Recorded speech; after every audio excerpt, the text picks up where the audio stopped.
ito ay rated SPG. Striktong patnubay at gabay ng magulang ang kailangan. Maaaring may masiselang tema, lengguwahe, karahasan, sexual, horror o droga na hindi angkop sa mga... Kahit pa nga kasal na itong si Paulo kay Marge, hindi pa rin nga tinitigilan ni Thea si Paulo. Aagawin nga ni Thea itong si Paulo kay Marge upang wala na ngang matira rito. Malalaman nga natin kung mahulog nga ba ang loob ni Paulo sa patibong nga nito ni Thea.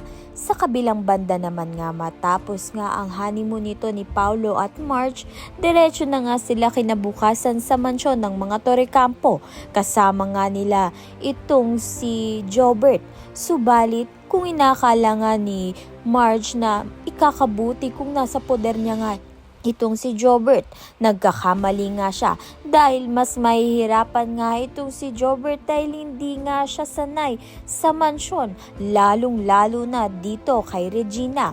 Mababasag niya nga ang picture frame ng pamilya nga nito nila Regina at dahil dito, laking galit nga ni Regina kay Jobert dahil hindi niya nga maintindihan ang kapansanan nito. Kaya naman nga't yan at iba pa ang dapat nating pakaabangan. Maraming salamat sa iyong panunood.